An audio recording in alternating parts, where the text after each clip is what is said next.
Hello guys and welcome to cricket with Hrithik. तो इस video में हम स्टार्ट करेंगे squad analysis of MI and CSK. उनका शाम को मैच भी है, तो स्टार्ट करते हैं एमआई से। तो मेरे हिसाब से रोहित और विल जैक्स ही ओपन करेंगे। कोर इन्होंने अपना पूरा ही रिटेन करा है। सूर्या हो गए, तिलक हो गए, बुमराह हो गए, रोहित हो गए, हार्दिक कैप्टन है इस बार भी। तो यही दोनों ओपन करेंगे। जो लास्ट में ट्रेड भी हुआ था, अंबानी उठ के भी गए थे उनसे आरसीबी से मिलने कि थैंक यू, आपने इतना अच्छा प्लेयर हमको दिया, क्योंकि आरसीबी ने तो नहीं लिया उसको। तो विल जैक्स के साथ ये रोहित ही ओपन करेंगे। 3 पे सूर्या, 4 पे तिलक। ये दोनों रोटेट भी कर सकते हैं, पर मेरे हिसाब से 3 सूर्या 4 तिलक ही खेलेगा। लेफ्ट राइट बना के चलेंगे कॉम्बिनेशन।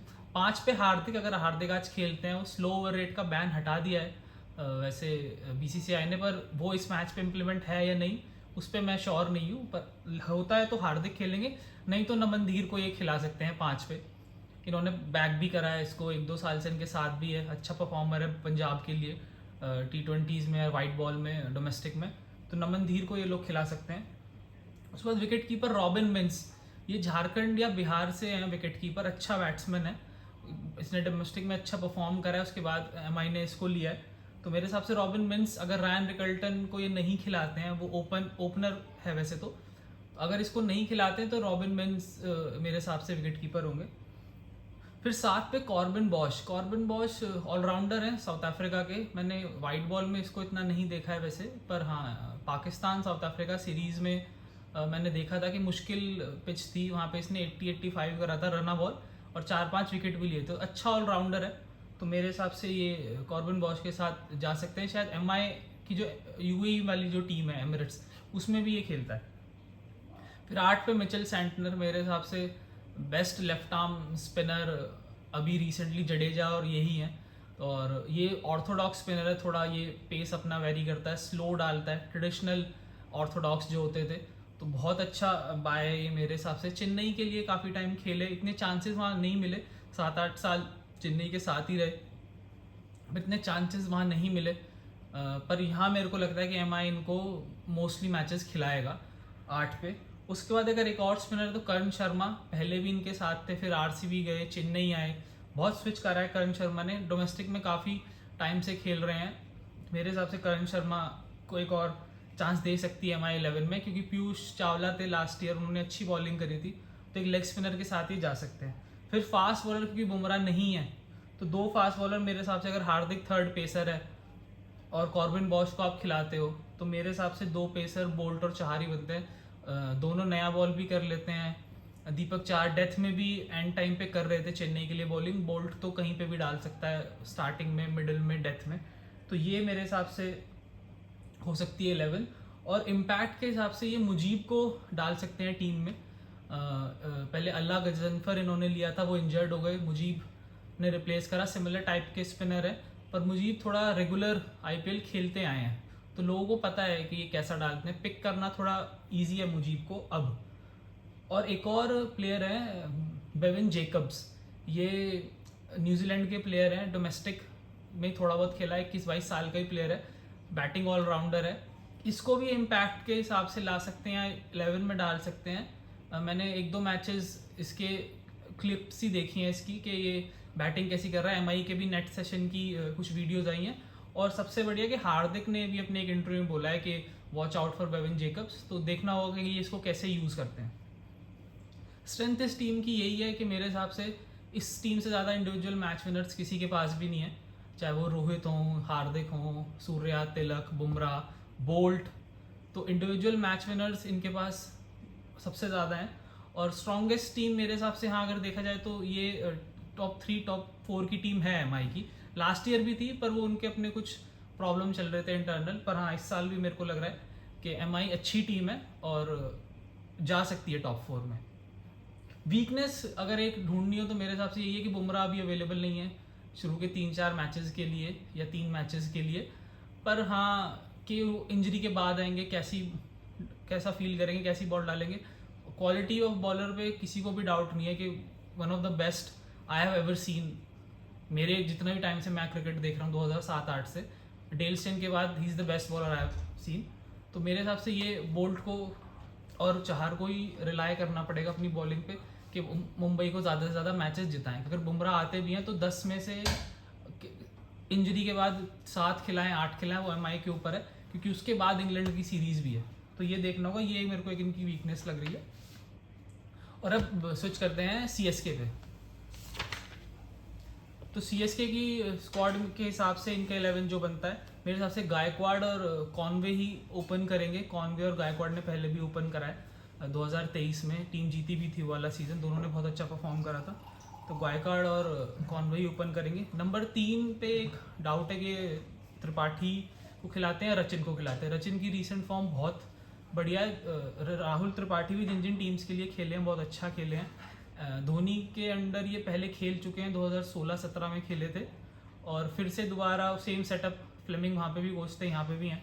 तो राहुल त्रिपाठी, दीपक हुडा और विजय शंकर के लिए थोड़ा ब्रेक थ्रू सीज़न हो सकता है कि भाई अपनी एक जगह बना लें इस टीम में। तो रचिन और त्रिपाठी में होगा कि 3 कौन खेलेगा। 4 पे शिवम दुबे, मेरे हिसाब से 4 पे शिवम दुबे ही बनता है। लास्ट ईयर भी 4 ही खेले थे, अब भी 4 ही खेलेंगे। स्पिन को बहुत अच्छा टैकल करते हैं, पर पेस के अगेंस्ट भी इन्होंने अपने वर्ल्ड कप में देखा, इन्होंने अपना गेम इम्प्रूव करा है। तो मेरे हिसाब से दुबे कोई 4 खेलेंगे। 5 पे विजय शंकर मेरे को लगता है, क्योंकि डोमेस्टिक में सैयद मुश्ताक में अच्छी बैटिंग करी है इन्होंने, तो ये खेल सकते हैं। 5 बार अच्छे ऑलराउंडर हैं, इंडिया के लिए भी खेले, इतना अच्छा डिलीवर नहीं कर पाए, पर अब थोड़ा सीजनड हो गए हैं और चेन्नई से ही खेलते हैं, तो ग्राउंड का अंदाज़ा है इनको। तो मेरे हिसाब से 5 पे विजय शंकर को खेलेंगे। 6 पे फिर एमएस अगर आते हैं, 6 मैं मान के चलता हूँ कि इस सीज़न थोड़ी ज़्यादा बैटिंग करें, तो 6 पे एमएस का बनता है। 7 पे जडेजा का बनता है, क्योंकि ये दोनों पहले ऊपर खेलते रहे थे, दुबे और जडेजा लास्ट सीजन, क्योंकि एमएस ने एक इंटरव्यू में बोला था कि यार इन दोनों को T20 टीम में भी जाना था, तो हमने इन प्लेयर्स को थोड़ा ज़्यादा चांस दिया। तो जडेजा 7 पे अपने पक्के 4 ओवर एक टप्पे पे डालना, फील्डिंग गन करना, तो 7 पे जडेजा। 8 पे अश्विन की भी होम कमिंग हो गई है, अश्विन भी लोकल बॉय है, तमिलनाडु लीग भी खेलते रहे, चेन्नई के ग्राउंड का इनसे ज़्यादा अंदाज़ा किसी को नहीं है, तो अश्विन 8 पे। 9 पे नूर अहमद को इन्होंने लिया है 8-10 करोड़ में। ये भी एक स्पिनर, अफगानिस्तान का अच्छा वाइट बॉल में कंसिस्टेंट उनके लिए भी खेल रहे हैं, गुजरात के लिए भी अच्छा परफॉर्म करा है, तो मेरे हिसाब से नूर के साथ ये जा सकते हैं। 3 स्पिनर, क्योंकि चेन्नई अपनी वही ट्रेडिशनल स्लो विकेट बताएगी, तो ये 3 स्पिनर 12 ओवर इनके, और रचिन भी खेलता है तो 16 ओवर, तो ये मेरे को लगता है कि ये इनके साथ जाएंगे। उसके बाद फास्ट बॉलर उन्होंने खलील अहमद को लिया है, और इनके पास मुकेश चौधरी बहुत टाइम से सेटअप में है, 1-2 सीज़न खेले फिर इंजर्ड हो गए, फिर भी चेन्नई ने अपने साथ रखा, तो खलील और मुकेश में भी हो सकता है किसको ये खिलाएंगे। उसके बाद पथिराना को इन्होंने रखा ही अपने पास, रिटेन करा है, डेथ में आके भाई 11-12 ओवर के बाद बोल दी जाती है इनको कि डालो अपने लगातार 4 ओवर, तो हाँ ये अच्छे डेथ में पक्की यॉर्करें डालना, थोड़ा डिफिकल्ट बॉलर है, पिक करना आसान नहीं है, तो मेरे हिसाब से पथिराना खेलेंगे। इम्पैक्ट में ये सैम करन को इन्होंने फिर से ले लिया है, सीएसके में ये पहले भी थे, उसके बाद दोबारा इन्होंने सैम करन को ले लिया, तो सैम करन को ये कहाँ फिट करेंगे अपने सेटअप में, ये भी देखना होगा। इम्पैक्ट में यूज़ कर सकते हैं। और अंशुल कंबोज, मैं बहुत एक्साइटेड हूँ इस बॉलर के लिए, ये हरियाणा से खेलते हैं, डोमेस्टिक में अच्छा परफॉर्मर है, लास्ट ईयर एमआई के लिए भी 1-2 मैच खेले थे, बहुत अच्छा परफॉर्म करा, कुछ ऐसे एक्स्ट्रा ऑर्डनरी नहीं है, पर हाँ उसके बाद भी एक टप्पे पे बॉल डालते हैं आके, अच्छा अपनी लिमिट्स पता है, अच्छी एरियाज में बॉल करते हैं, ज़्यादा रूम या विथ नहीं देते, तो यहाँ इसको देखना होगा कि कैसा डालते हैं। मैं बहुत एक्साइटेड हूँ इस बॉलर के लिए स्पेशली। स्ट्रेंथ अगर देखी जाए इस टीम की, तो इनकी बेंच काफ़ी अच्छी है इनके पास। अगर ओपन पे कोई बंदा फेल होता है तो उसके लिए रचिन है, त्रिपाठी भी ओपन कर सकते हैं। मिडल ऑर्डर में शिवम दुबे हैं, विजय शंकर हैं, विजय शंकर अगर अच्छा नहीं करते तो दीपक हुडा हैं, वो भी ऑफ स्पिन कर लेते हैं।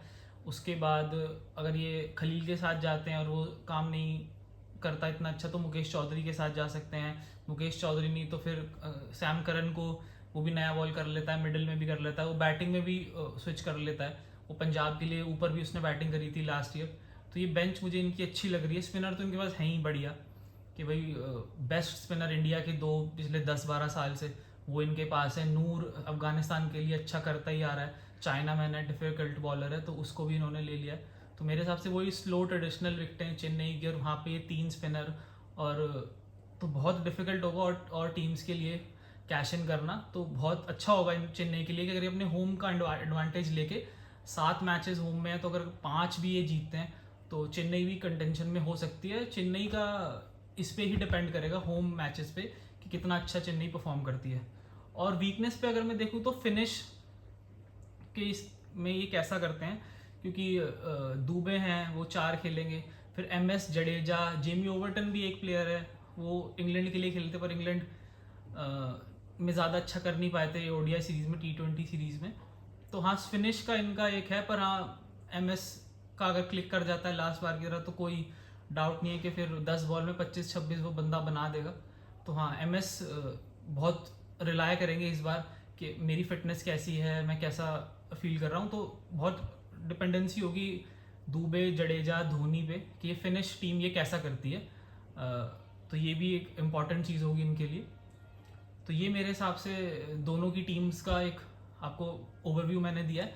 और चेन्नई में ही शायद मैच है, तो मैं चेन्नई के साथ ही जाऊंगा 60-40 कि अगर ये स्पिन इनका क्लिक कर गया कि हाँ अच्छा स्पिनर ने बॉल डाल दिया टप्पे पे, तो स्पिन पे ये खेल सकते हैं। वरना MI के पास हिटर्स बढ़िया हैं, जो सूर्या हो गया, तिलक हो गया, हार्दिक भी मतलब इतना कमज़ोर बैटर नहीं है स्पिन के अगेंस्ट। जो बैट स्पीड उसकी है, जो रीच उसकी है, वो लंबी टांग निकाल के आगे से ही बॉल उठा लेता है स्वीप के लिए, वो भी बहुत डेंजरस हो जाएगा अगर वो सेट इन हो गया। स्पिनर्स को वो बहुत तगड़े छक्के मारता है। तो ये इनकी स्पिन और फिर MI का जो मिडल ऑर्डर है, सूर्या, तिलक, हार्दिक, इनके बीच का बैटल बहुत इंटरेस्टिंग होगा कि वो कैसे ये लोग एक दूसरे को मैनेज करते हैं, टैकल करते हैं। तो मैं चेन्नई के साथ ही जाऊँगा 60-40। तो ये था छोटा सा ओवरव्यू, मिलते हैं मैच के बाद। So like, share, subscribe, happy IPL।